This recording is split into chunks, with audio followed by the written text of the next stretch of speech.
Hello दोस्तों, कैसे हैं आप सभी लोग। मैं अरुण सिंह राजपूत आशा करता हूँ आप लोग स्वस्थ होंगे, मस्त होंगे और अपनी पढ़ाई अच्छे से कर रहे होंगे। मैं आज आप लोगों के लिए लेके आया हूँ साइंस का चैप्टर नंबर 1, लाइफ प्रोसेस, जैव प्रक्रम के अति महत्वपूर्ण बहुविकल्पीय प्रश्न। तो आइए बिना किसी देरी के शुरू करते हैं। रक्त का थक्का बनाने में सहायक होता है लाल रक्त कोशिका, श्वेत रक्त कोशिका, रक्त बिम्बाणु, इनमें से कोई नहीं। तो ये रक्त बिम्बाणु होगा आपका सही आंसर।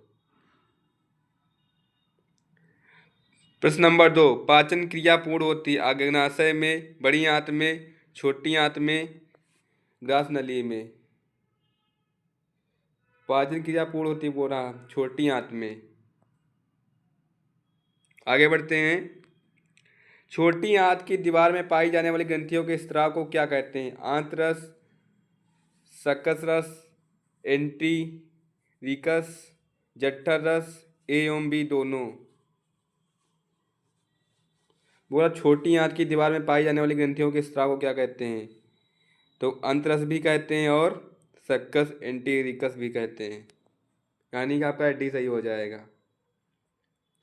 प्रश्न नंबर 4, एक वयस्क मनुष्य के कितने दांत होते हैं? 28, 30, 32, 34।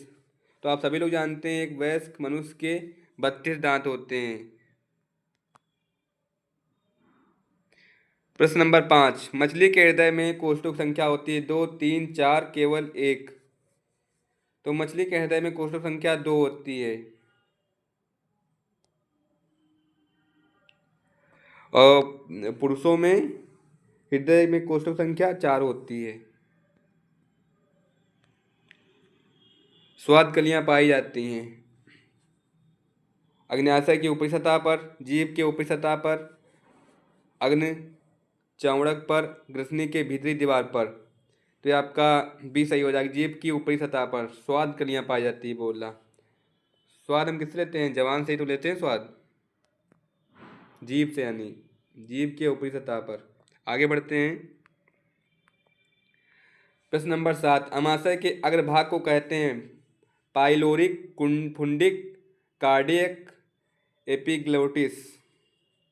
तो अमाशय के अग्रभाग को कार्डियक कहते हैं, कार्डियक। प्रश्न नंबर 8, मुख गुहा का पिछला भाग कहलाता है ग्रसनी, ग्रास नली, ग्रहणी, अग्न्याशय। मुख गुहा का पिछला भाग ग्रसनी कहलाता है। प्रश्न नंबर 9, निम्नलिखित में कौन सा जीव के मुख्य लक्षण हैं? बोल रहा है निम्नलिखित में से कौन सा जीव के मुख्य लक्षण हैं? स्थानांतरण, श्वसन, प्रकाश संश्लेषण, इनमें से सभी। तो हमसे पूछा कौन सजीव के मुख्य लक्षण है? श्वसन। जो सजीव होते हैं वे श्वसन करते हैं, सांस लेते हैं, यानी कि। प्रश्न नंबर 10, छोटी आंत एवं बड़ी आंत के जोड़ पर पाई जाने वाली एक छोटी नली नुमा रचना को क्या कहते हैं? Caecum, rectum, colon, appendix. हमसे पूछ रहा है, इसको ध्यान से पढ़िए। छोटी आंत एवं बड़ी आंत के जोड़ों पर पाई जाने वाली एक छोटी नली नुमा रचना को क्या कहते हैं? उसे कहते हैं सीकम। प्रश्न नंबर 11, छोटी आंत में भोजन के पाचन में निम्नलिखित में किस रस की भूमिका होती है? पित्तरस, अग्न्याशयी रस, आंतरस, इनमें से सभी। बोल रहा है छोटी आंत में भोजन के पाचन में निम्नलिखित में से किस रस की भूमिका होती है? तो पित्त रस की भी भूमिका होती है, अग्न्याशयी रस भी होता है, उसकी भी भूमिका होती है, और आंत रस की भी भूमिका होती है, यानी कि डी, इनमें सभी। प्रश्न नंबर 12, अमाशय में अधपचे भोजन के लेई की तरह के स्वरूप को क्या कहते हैं? काइमा, चाइला, काइलोमाइक्रॉन, इनमें से कोई नहीं। तो अमाशय में अधपचे भोजन के लेई की तरह के स्वरूप को कहते हैं काइमा।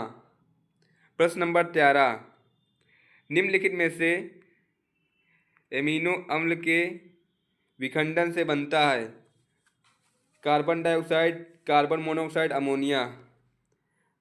एमिनो अम्ल के विखंडन से अमोनिया बनता है। आगे बढ़ते हैं। स्वापोषी पोषण के लिए आवश्यक क्लोरोफिल, सूर्य का प्रकाश, जल एवं कार्बन डाइऑक्साइड। इनमें से सभी, तो इनमें से सभी, क्योंकि क्लोरोफिल की भी आवश्यकता होती है और सूर्य का प्रकाश भी जल एवं कार्बन डाइऑक्साइड की भी आवश्यकता होती है, यानी कि डी इनमें से सभी। प्रश्न नंबर 15, चाइल का अवशोषण होता है इलियम में, जेजुनम में, कोलन में, रेक्टम में। तो चाइल का अवशोषण इलियम में होता है। प्रश्न नंबर 16, मनुष्य के आहार नाल की कौन सी रचना अवशोषी अंग है? अवशोषी अंग पूछ रहा है। Caecum, appendix, jejunum, colon. तो जो आपकी ये अपेंडिक्स है ये अवशोषी अंग है, मनुष्य के आहार नाल में पाई जाती है। प्रश्न नंबर 7, दांत अस्थि क्षय कारण है। मीठी चीज का खाना, बैक्टीरिया द्वारा अम्ल निर्माण करना, दांतों की सफाई न करना, इनमें से सभी, इनमें से सभी।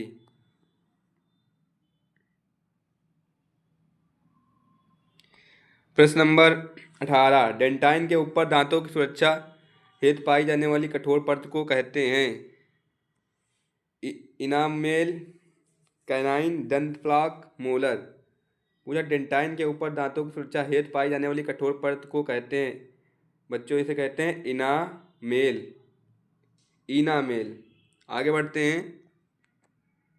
प्रश्न नंबर 19, पैरामीशिया में भोजन का अंत ग्रहण होता है सीलिया द्वारा, कोशिका मुख द्वारा, भोजन रसधानी द्वारा, कूटपाद द्वारा।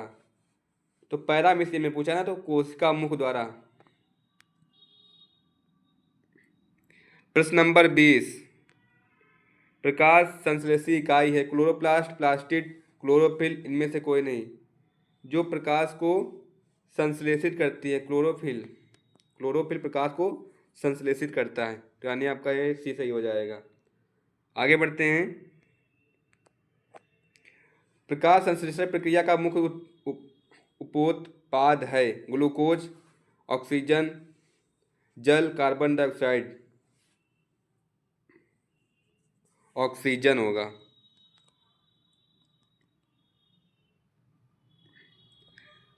प्रश्न नंबर 22, पैरामीशियम में पाई जाने वाली पोषण विधि को क्या कहते हैं?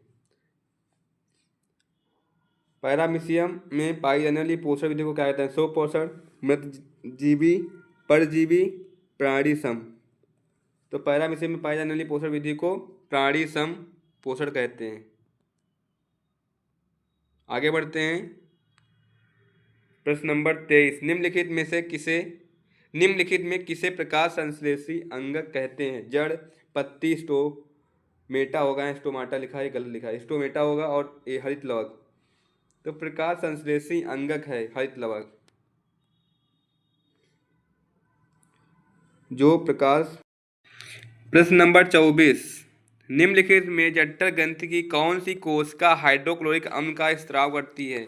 तो आप सभी लोग जानते हैं कि भित्ति कोशिका जो होती है वो हाइड्रोक्लोरिक अम्ल का स्त्राव करती है, यानी कि वो हाइड्रोक्लोरिक अम्ल को निकालती है।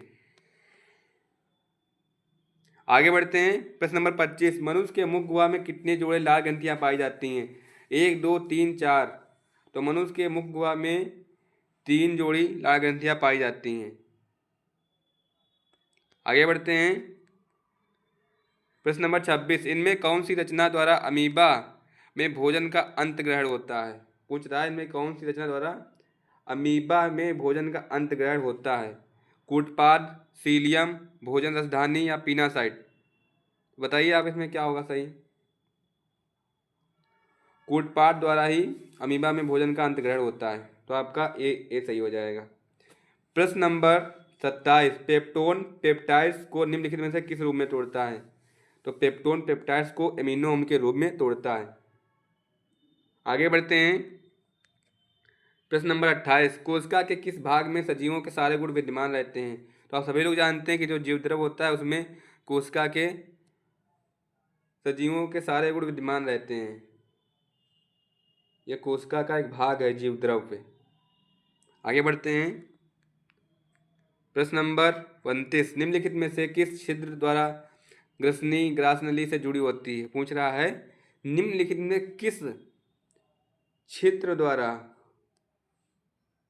किस क्षेत्र द्वारा ग्रसनी ग्रास नली से जुड़ी होती है? निगल द्वारा, कंठ द्वारा, मल द्वारा, इनमें से कोई नहीं। तो जो निगल द्वारा ग्रसनी ग्रास नली से जुड़ी होती है। प्रश्न नंबर 30, अमीबा का मुख्य भोजन है? शैवाल के टुकड़े, डायटम एवं कोशिकीय जीव, बैक्टीरिया, इनमें से सभी। बताइए जल्दी से आप लोग क्या होगा। पूछ रहा है अमीबा का मुख्य भोजन है, तो शैवाल के टुकड़े भी होते हैं, डायटम एवं एक कोशिकीय जीव का भी ये मच्छर करता है, और बैक्टीरिया भी। तो इनमें से सभी। आगे बढ़ते हैं। प्रश्न नंबर 31, ग्रहणी भाग है? मुख गुहा का, अमाशय का, छोटी आंत का, बड़ी आंत का। तो ग्रहणी आप सभी लोग जानते हैं, ये छोटी आंत का भाग होता है। प्रश्न नंबर 32, वह विधि जिसमें जीव पोषक तत्वों को ग्रहण कर उनका उपयोग अपने वृद्धि एवं जनन के लिए करते हैं, उन्हें क्या कहते हैं? अंतःगैर, परपोषण, स्वपोषण। पूछ रहा है वह विधि जिसमें जीव पोषक तत्वों को ग्रहण कर उनका उपयोग अपने वृद्धि एवं जनन के लिए करते हैं, उन्हें क्या कहते हैं? उन्हें बच्चों पोषण कहते हैं। पोषण 3 प्रकार का होता है, स्वपोषी पोषण और परपोषी पोषण और समभोजी पोषण। आगे बढ़ते हैं। प्रश्न नंबर 33, जीवन की उपापचयी क्रियाओं के संचालन के लिए निम्नलिखित में से कौन आवश्यक है? निरंतर ऊर्जा की आपूर्ति, शरीर की वृद्धि, टूटे फूटे ऊतकों की मरम्मत, इनमें से सभी आपका डी सही हो जाएगा। टूटे फूटे ऊतकों की मरम्मत कौन करता है? जो आपका बच्चों प्रोटीन होता है वो टूटे फूटे ऊतकों की मरम्मत करता है। प्रश्न नंबर 34, पौधों में वाष्पोत्सर्जन किस भाग में होता है? जड़ में, तना में, फूल में, पत्ती में। बताइए जल्दी से आप लोग क्या होगा इसका। पूछ रहा है पौधों में वाष्पोत्सर्जन किस भाग में होता है? तो जड़ में नहीं होता, तना में नहीं होता, पत्ता में होता है, यानी पत्ती में। वही यहाँ पत्ता लिखा है, पत्ती ही होता है पत्ता का मतलब। आगे बढ़ते हैं। प्रश्न नंबर 35, मानव रक्त में उपस्थित यूरिया की सामान्य मात्रा होती है? बोला है 100 mg, 20 mg, 30 mg, 40 mg। तो आप सभी लोग जानते हैं रक्त में उपस्थित यूरिया की सामान्य मात्रा 20 mg होती है, 20 mg यानी कि। श्वसन क्रिया के दौरान कितनी प्रतिशत ऊर्जा ताप के रूप में निष्कासित होती है, यानी कि बाहर निकलती है? 20%, 40%, 60%, 80%। श्वसन क्रिया के दौरान 20% ऊर्जा ताप के रूप में निष्कासित होती है। आगे बढ़ते हैं। प्रश्न नंबर 37, मनुष्य में वृक्क एक तंत्र का भाग है जो संबंधित है। वृक्क का क्या कार्य है? पोषण करता है, शोषण करता है, उत्सर्जन करता है, परिवहन करता है। तो आप सभी लोग जानते हैं जो वृक्क होता है वो उत्सर्जन करता है। आगे बढ़ते हैं। पौधों के वायवीय भागों से जल के निष्कर्ष की क्रिया कहलाती है? पूछ रहा है पौधों के वायवीय भागों से जल के निष्कर्ष की प्रक्रिया कहलाती है? परागण, निषेचन, विसरण, वाष्पोत्सर्जन। तो ये वाष्पोत्सर्जन कहलाती है। प्रश्न नंबर 45, वह प्रक्रम जिनके द्वारा शरीर में ऊर्जा का उत्पादन होता है कहलाता है? श्वसन, पोषण, उत्सर्जन, उत्तेजनशीलता। तो आप सभी लोग जानते हैं श्वसन वह प्रक्रम जिसके द्वारा शरीर में ऊर्जा का उत्पादन होता है। श्वसन के द्वारा ही शरीर में ऊर्जा का उत्पादन करता है। श्वसन में हम लोग सांस लेते हैं और सांस को बाहर निकालते हैं, कार्बन डाइऑक्साइड को बाहर निकालते हैं और ऑक्सीजन को अंदर लेते हैं। तो आपका श्वसन सही हो जाएगा। आगे बढ़ते हैं। प्रश्न नंबर 40, कौन सी क्रिया सभी जीव के लिए अनिवार्य है? प्रकाश संश्लेषण, वाष्पोत्सर्जन, श्वसन, चलन। तो आप सभी लोग जानते हैं कि जो सभी सजीव जीव हैं उनके लिए श्वसन क्रिया अनिवार्य है। अगर श्वसन नहीं करेंगे तो जिंदा नहीं रहेंगे। प्रश्न नंबर 41, मैग्नीशियम पाया जाता है क्लोरोफिल में, लाल रक्त कण में, वर्णी लवक में और श्वेत रक्त कण में। बताइए आप लोग। मैग्नीशियम पाया जाता है बोल रहा है क्लोरोफिल में, यानी कि वो परहड़िम इसको भी बोलते हैं, क्लोरोफिल को परहड़िम भी, और हरित लोग भी बोलते हैं। तो मैग्नीशियम हमारा क्लोरोफिल में ही पाया जाता है। आगे बढ़ते हैं। प्रश्न नंबर 42, मानव हृदय में पाए जाते हैं 3 वैषम, 2 वैषम, 4 वैषम, 5 वैषम। तो आप सभी लोग जानते हैं मानव हृदय में 4 कक्ष पाए जाते हैं, दायां लिंद, बायां लिंद, दायां निलय, बायां निलय। ये आपका सी वाला करेक्ट हो जाएगा। प्रश्न नंबर 43, प्रकाश संश्लेषण द्वारा किसकी प्राप्ति होती है? वसा की, प्रोटीन की, ग्लूकोज की, प्रकाश की। तो प्रकाश संश्लेषण द्वारा ग्लूकोज की प्राप्ति होती है।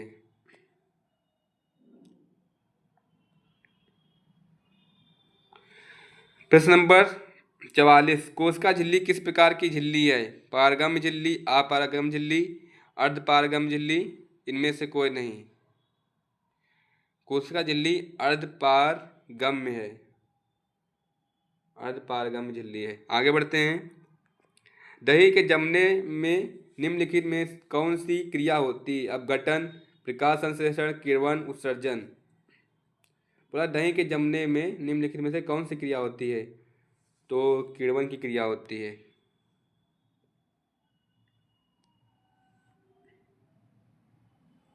आप समझ जाएंगे किण्वन लिखा है। आगे बढ़ते हैं। प्रश्न नंबर 46, मानव हृदय में पाए जाते हैं 3 वैषम, 4 वैषम, 5 वैषम, 2 वैषम। देखिए रिपीट हो गया है क्वेश्चन। बोला है मानव हृदय में पाए जाते हैं, अभी आप लोगों ने देखा कि 4 वैषम पाए जाते हैं, तो ये आपका 4 सही हो जाएगा, बी ऑप्शन सही। मानव में डायलिसिस होथैली है, ए दिया नेफ्रॉन, बी दिया न्यूरॉन, सी दिया माइटोकॉन्ड्रिया, डी दिया इनमें से कोई नहीं।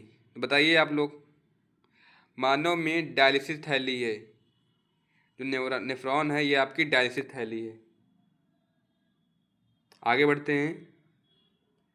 प्रश्न नंबर 48, मत्स्य का मुख्य श्वसन अंग है, यानी कि मछली का मुख्य श्वसन अंग है। मत्स्य मतलब मछली। ए दिया है किया, बी दिया है फेफड़ा, सी दिया है गिल्स, डी दिया है नाक। तो आप सभी लोग जानते हैं जो मछली का मुख्य श्वसन अंग वो गिल्स होता है, वो गिल्स से सांस लेती है। प्रश्न नंबर 49, पौधों में गैसों के निष्कासन के लिए किस क्रिया का उपयोग होता है? परासरण, विसरण, परिवहन, वाष्पोत्सर्जन। बोल रहा है पौधों में गैसों के निष्कासन के लिए किस क्रिया का उपयोग होता है? तो आप सभी लोग जानते हैं विसरण, विसरण क्रिया का उपयोग होता है। प्रश्न नंबर 50, क्लोरोफिल वर्ण का रंग है हरा, नीला, लाल, सफेद। तो क्लोरोफिल वर्ण का रंग होता है हरा। प्रश्न नंबर 51, कवक में पोषण की कौन सी विधि है? स्वपोषी, मृतजीवी, समभोजी, कोई नहीं। कवक है, बोला उसमें कौन सी पोषण की विधि है? मृतजीवी। वह मरे हुए जीवों से ही अपना भोजन प्राप्त करता है। जो कवक होता है वह मरे हुए जीवों से अपना भोजन प्राप्त करता है, इसलिए वह मृतजीवी पोषण करता है। प्रश्न नंबर 52, रेजिन एवं गोंद कहाँ संचित रहता है? फ्लोएम में, कॉर्टेक्स में, छाल में, पुराने जाइलम में। बोला रेजिन एवं गोंद कहाँ संचित रहता है? तो रेजिन और गोंद पुराने जाइलम में संचित रहता है, डी आपका सही हो जाएगा। प्रश्न नंबर 53, शरीर में भोजन को पचना किस प्रकार की अपक्रिया है? उपचयन अपक्रिया, संचयन अपक्रिया, विस्थापन अपक्रिया, अपचयन अपक्रिया। तो आप सभी लोग जानते हैं शरीर में भोजन का पचना उपचयन अपक्रिया है।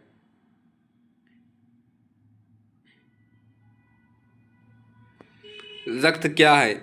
ऑप्शन ए दिया है कोशिका, ऑप्शन बी दिया है ऊतक, ऑप्शन सी दिया है पदार्थ, ऑप्शन डी दिया है कोई नहीं।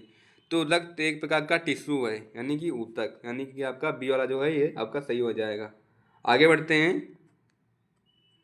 प्रश्न नंबर 55, निम्नलिखित में कौन उत्सर्जी अंग है? वृक्क, अग्न्याशय, आँख, कोई नहीं। तो आप सभी लोग जानते हैं जो वृक्क है ये एक उत्सर्जी अंग है। प्रश्न नंबर 56, रच्छी कोशिकाएं पाई जाती हैं जड़ में, पत्तियों में, फूलों में, फलों में। रच्छी कोशिकाएं रच्छी कोशिकाएं बच्चों आपकी पत्तियों में पाई जाती हैं। प्रश्न नंबर 57, इथाइल अल्कोहल किस प्रकार के श्वसन में बनता है? वायवी, अवायवी। श्वसन बच्चों दो प्रकार का होता है, वायवी और अवायवी। मतलब कि वायवी मतलब जिसमें श्वसन ऑक्सीजन की उपस्थिति में होता है, वायु की उपस्थिति में होता है, और अवायवी श्वसन मतलब उसमें वायु की उपस्थिति नहीं होती है, वायु अनुपस्थित होता है। तो बताइए आप लोग, इथाइल अल्कोहल किस प्रकार के श्वसन में बनता है? वायु में, अवायु में। तो इथाइल अल्कोहल अवायवीय श्वसन में बनता है, उसको वायु की आवश्यकता नहीं होती है। प्रश्न नंबर 58, मनुष्य के सांस लेने और छोड़ने की क्रिया को क्या कहते हैं? श्वासोच्छ्वास, श्वसन, निःश्वसन, उत्सर्जन। मनुष्य के सांस लेने और छोड़ने की क्रिया को श्वासोच्छ्वास कहते हैं।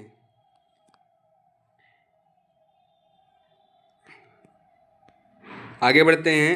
प्रश्न नंबर 56, रक्त में आयरन की कमी से होने वाला एक रोग है। टीबी, मधुमेह, एनीमिया। तो ये प्रश्न बच्चों हर बार पूछा जाता है।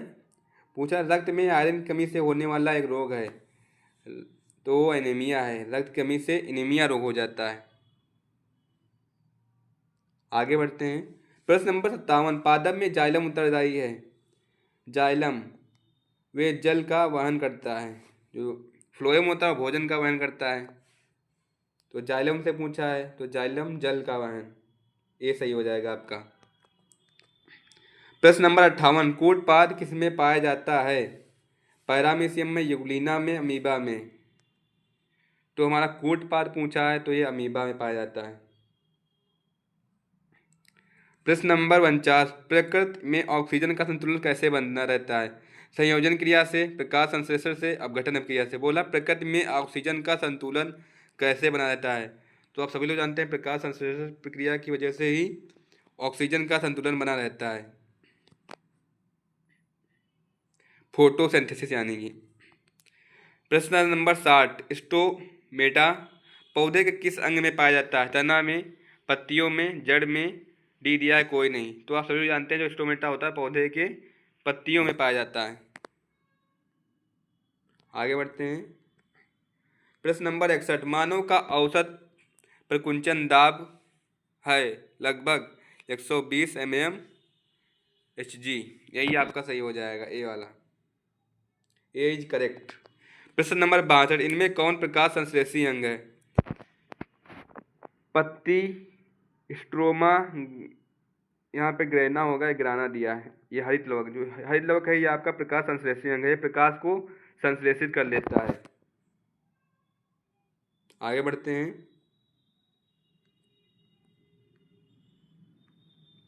प्रकाश संश्लेषी अंग हरित लवक नहीं होगा बच्चों, इसमें पत्ती होगा, सॉरी गलती हो गई। बोला है प्रकाश संश्लेषी अंग है, तो पत्ती होगा इसमें।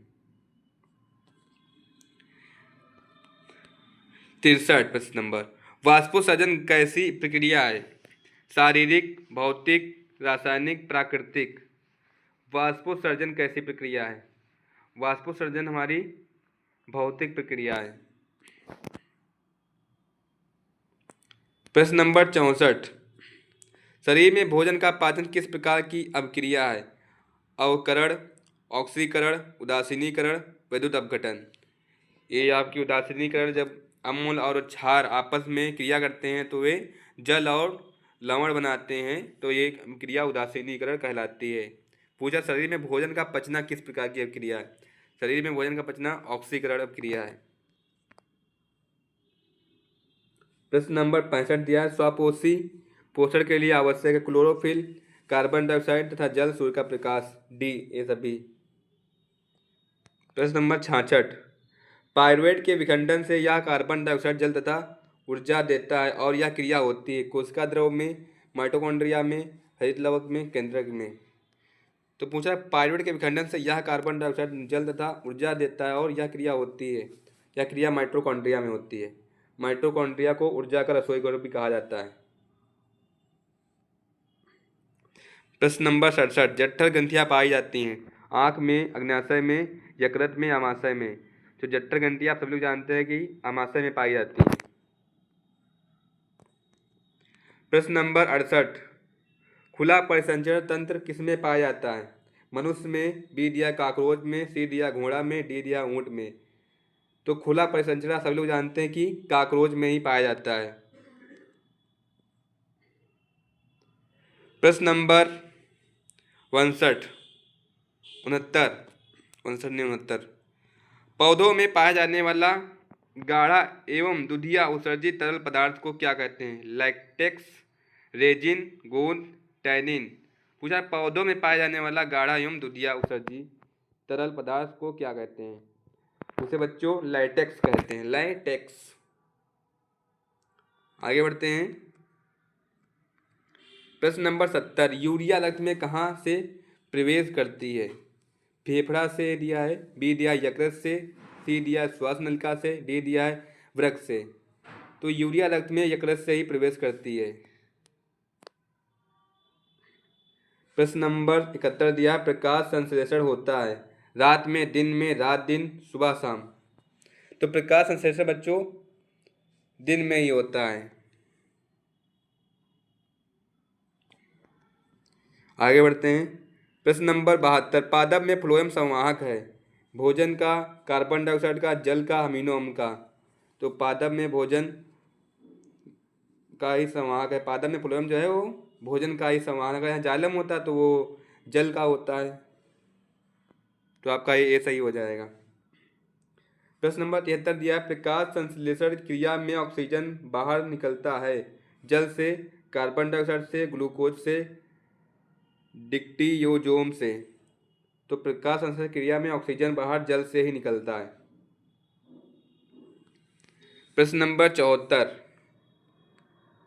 रक्त में हल्के पीले रंग के चिपचिपे द्रव को कहते हैं प्लाज्म, सीरम, लिम्फ, लसिका। तो रक्त में हल्के पीले रंग के चिपचिपे द्रव को प्लाज्मा कहते हैं, प्लाज्मा।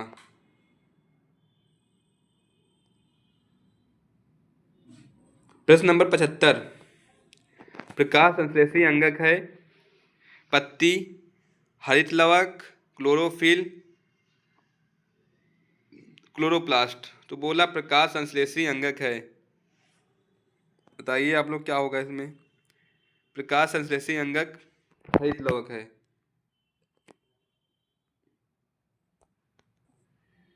प्रश्न नंबर 76, वृक्क के संरचनात्मक एवं क्रियात्मक इकाई को क्या कहते हैं? नेफ्रॉन, मूत्रवाहिनी, ग्लोमेरुल्स, बोमेन संपुट। तो वृक्क के संरचनात्मक एवं क्रियात्मक इकाई को नेफ्रॉन कहते हैं।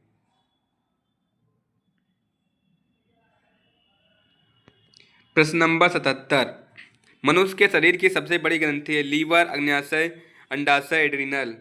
तो आप सभी लोग जानते हैं कि मनुष्य के शरीर की सबसे बड़ी ग्रंथि लीवर है। आगे बढ़ते हैं। प्रश्न नंबर 78, स्वपोषी पोषण के लिए आवश्यक नहीं है ऑक्सीजन, क्लोरोफिल, सौर प्रकाश, जल। पूछ रहा स्वपोषी पोषण के लिए आवश्यक नहीं है, जो भोजन अपना स्वयं बनाते हैं उन्हें कहते हैं स्वपोषी पोषण। तो आवश्यक नहीं है तो ऑक्सीजन आवश्यक नहीं है, क्लोरोफिल आवश्यक है, सूर्य का प्रकाश आवश्यक है और जल भी आवश्यक है। हमारे सारे प्रश्न कंप्लीट होते हैं। 78 ये प्रश्न हमारी इस वीडियो में थे।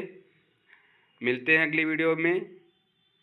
और हम सभी लोग बच्चे हमारे चैनल को सब्सक्राइब करें और वीडियो को लाइक करें और वीडियो पे जितना हो सके उतना अधिक कमेंट करें और वीडियो को शेयर करें। मिलते हैं अगली वीडियो में, तब तक के लिए धन्यवाद।